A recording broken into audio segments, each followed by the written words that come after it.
आपचे national convener म्हणजे राष्ट्रीय समन्वयक दिल्लीचे माजी मुख्यमंत्री अरविंद केजरीवाल राज्यसभेत जाण्याच्या तयारीत असल्याच्या बातमीनं वेग धरलाय। नवी दिल्लीमध्ये या बातमीची चर्चा आज सुरू झाली आणि या बातमीवरून काँग्रेस, भाजप आणि शिरोमणी अकाली दल या तिन्ही पक्षांनी अरविंद केजरीवाल आणि आप या पक्षावर शरसंधान केलंय। आरोप प्रत्यारोपांच्या फेरी सुरू झालेल्या आहे। राज्यसभेचं खासदारपद मिळवण्यासाठी अरविंद केजरीवाल यांना कुणाला तरी पक्षातल्या राज्यसभेतल्या खासदाराला राजीनामा देण्यासाठी बाध्य करावं लागेल आणि त्यासाठी तो मानेल का, हे सर्वात जास्त महत्वाचं आहे। नमस्कार, मी मनोज भोयर, मॅक्स महाराष्ट्रामध्ये आपल्या सर्वांचं स्वागत आहे।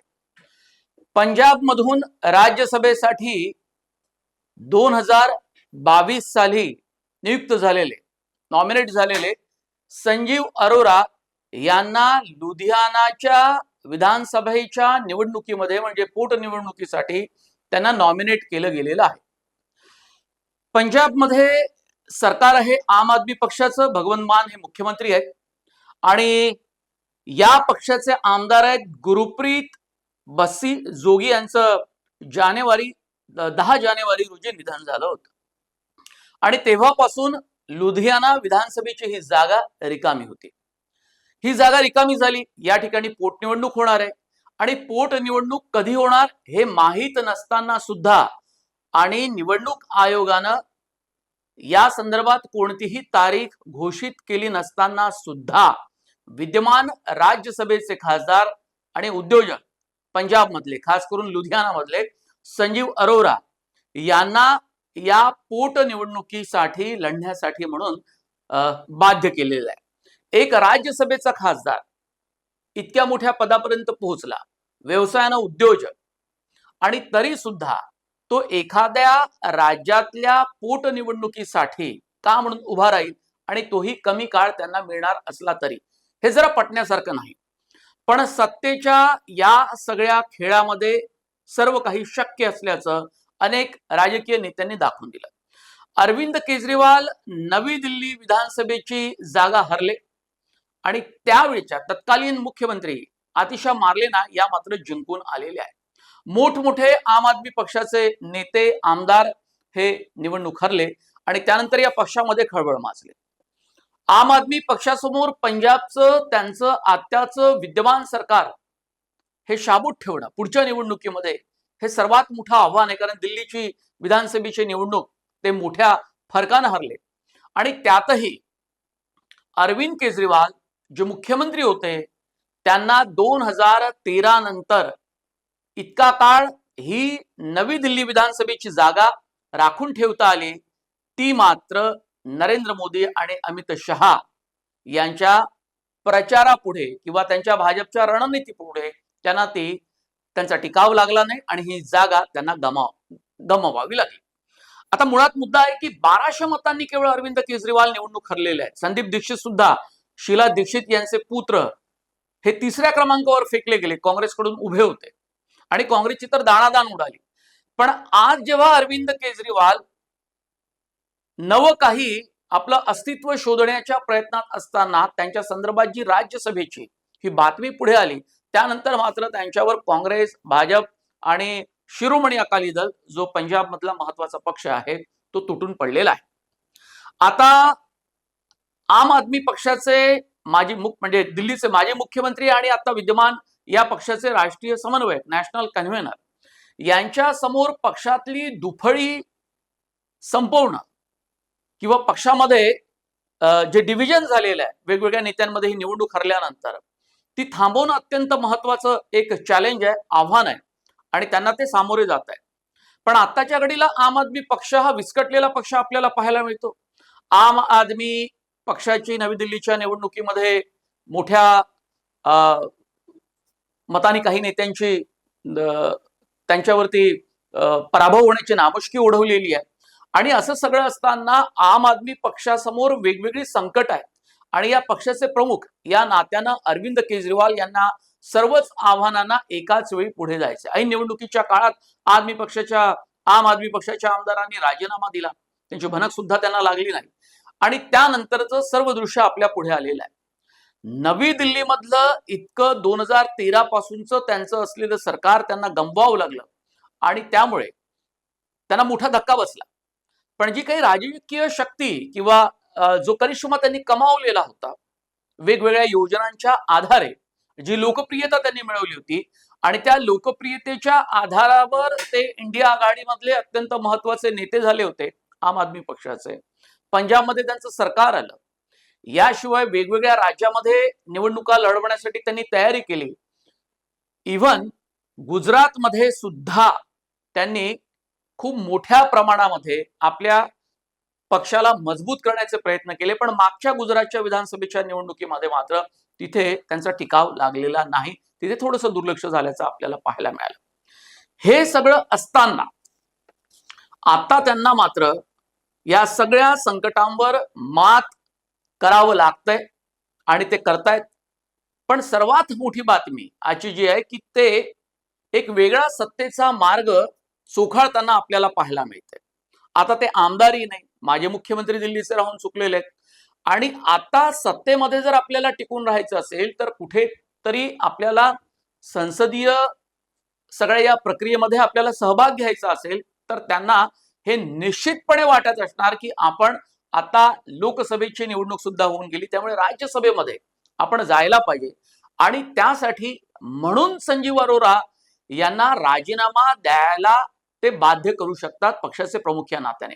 अर्थात संजीव अरोरा त्यासाठी म्हणजे ते हा निर्णय मान्य करणार नाही अशी शक्यता जास्त आहे. पण पक्षाच्या प्रमुखांनी जर आदेश दिला आणि पक्षाच्या कोर कमिटीने जर असा निर्णय घेतला तर मात्र तो त्यांना निर्णय मान्य करावा लागेल, तोही मजबुरीने. इतक्या मोठ्या उद्योजकाला जेव्हा राज्यसभेचं खासदारपद दिलं गेलं त्यावर सुद्धा टीका झाली होती आणि तुम्हाला सर्वांना आठवत असेल की पक्षातले असे काही नेते होते त्यांना राज्यसभेची उमेदवारी हवी होती पण त्यांना ती दिली गेली नाही, असे अनेक नेते आहेत. त्यात पत्रकार आशुतोष सुद्धा आहे. आणि असं सगळं असताना उद्योजकांना त्यांनी राज्यसभेचे दरवाजे हे मोकळे करून दिले. आज मात्र हा राज्यसभेचा दरवाजा त्यांना मोकळा हवाय आणि त्यासाठी संजीव अरोरा यांना राजीनामा द्यायला सांगावं लागू शकतं अरविंद केजरीवाल यांना. आणि या बातमीला बळ का मिळालं याचं कारण असं की लुधियाना पश्चिम मधली विधानसभेची पोटनिवडणूक होते आणि ती बिहार विधानसभेच्या निवडणुकीच्या वेळीच होईल अशी शक्यता जास्त आहे, म्हणजे साधारणतः नोव्हेंबरच्या महिन्यामध्ये. कारण बिहार विधानसभेची निवडणूक जेव्हा घोषित होईल इलेक्शन कमिशन कडून त्याच वेळी लुधियाना पश्चिम विधानसभेची पोटनिवडणूक त्याची सुद्धा तारीख घोषित केली जाऊ शकते. आणि इतका मोठा कालावधी असताना सुद्धा, तारीख घोषित झाली नसताना सुद्धा त्यांनी या जागेसाठी पोटनिवडणुकीसाठी संजीव अरोरा यांचं नाव निश्चित केलंय, त्याची घोषणा झाली आहे आणि पक्षाकडून तसं पत्रक जारी झालंय. मग या सगळ्या वेगानं ज्या काही हालचाली सुरू आहेत त्यावरून हा अंदाज बांधला गेलाय की अरविंद केजरीवाल संजीव अरोरा यांना राजीनामा देऊन आणि त्यांना ती पोटनिवडणूक लढवण्यासाठी सांगून आपला राज्यसभेसाठीचा रस्ता हा मोकळा करतील आणि त्यांना त्यासाठी राज्यसभेत जायचं आहेच, कारण त्या प्रक्रियेमध्ये सहभाग घेऊन त्यांना राष्ट्रीय स्तरावरचं आपलं राजकारण हे कायम करायचं आहे आणि टिकून ठेवायचं. याचं कारण असं आहे की आत्ताच्या घडीला जर आपण आम आदमी पक्षातली सगळी स्थिती पाहिली तर आपल्याला संजय सिंग आहेत राज्यसभेमध्ये, आणखी काही त्यांचे नेते आहेत आणि असं असताना पक्ष संघटना आणखी मजबूत करण्याचे त्यांचे जे काही प्रयत्न आहेत त्यासाठी त्यांना एक मंच हवा आहे. तो केवळ पक्षीय स्तरावरचा नव्हे तर तो संसदीय प्रक्रियेतला हवा आहे आणि म्हणून त्यासाठी हे प्रयत्न सुरू आहे.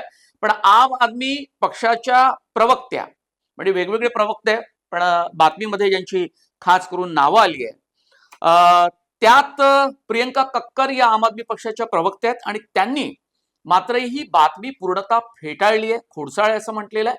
आणि सत्तेचे वेगवेगळे मार्ग त्यांच्यासाठी उपलब्ध असताना ते राज्यसभे जातील असं आम्हाला वाटत नाही, म्हणून ही बातमी त्यांनी पूर्णतः फेटाळून लावलेली आहे. पण असं सगळं असताना पंजाब काँग्रेसचे नेते आहेत प्रताप सिंग बाजवा यांनी एक विधान केलं आणि त्या विधानावरून स्टेटमेंटवरून खरं तर या बातमीला आणि त्यावर चर्चा व्हायला सुरुवात झाली. ते म्हणाले की संजीव अरोरा यांना पोटनिवडणुकीसाठी त्यांचं नाव निश्चित झाल्यानंतर हे पुरतं स्पष्ट झालेलं आहे की ते राज्यसभेत जातील आणि संजीव अरोरा यांना राज्यसभेचा राजीनामा द्यायला लावतील आणि मग राज्यसभेमध्ये अरविंद केजरीवाल यांचा प्रवेश हा मोकळा होईल. म्हणजे आम आदमी पक्षामध्ये दिल्ली विधानसभेची निवडणूक झाल्यानंतर दुफळी झाल्याचा दावा सुद्धा, माजल्याचा दावा सुद्धा हा प्रतापसिंग बाजवाच यांनी केलेला आहे. दुसरीकडे नवी दिल्लीमध्ये विधानसभा निवडणूक जेव्हा ते हरले होते, म्हणजे परवेश वर्मा जे 2 वेळा खासदार राहून चुकलेले आहेत आणि 1200 मतांनी त्यांनी अरविंद केजरीवाल यांना हरवल्यानंतर सुद्धा त्याचा उल्लेख सुद्धा त्यांनी केला आहे. आणि जी 2013 पासून त्यांनी ती जागा राखली होती दिल्ली विधानसभेची, ती त्यांना राखता आली नाही. यानंतर पक्षामध्ये खूप वेगानं हालचाली होत असल्याचा दावा सुद्धा हा प्रतापसिंग बाजवा यांनी केलेला आहे. शिरोमणी अकाली दलाने दावा केला, भाजपचे आयटी सेल अमित मालवीय त्याचे प्रमुख त्यांनी सुद्धा एक्सपोज केलेली आहे. या सगळ्यांनी अरविंद केजरीवाल यांना या मुद्द्यावरून कोंडीत पकडण्याचा प्रयत्न केला आणि भाजपनं म्हटलेलं आहे की सत्तेची हाव इतकी मोठी आहे अरविंद केजरीवाल यांच्यासाठी की ते आपल्या पक्षाच्या विद्यमान राज्यसभा खासदाराला सुद्धा राजीनामा देण्यासाठी मजबूर करतील असं त्यांनी म्हटलेलं आहे.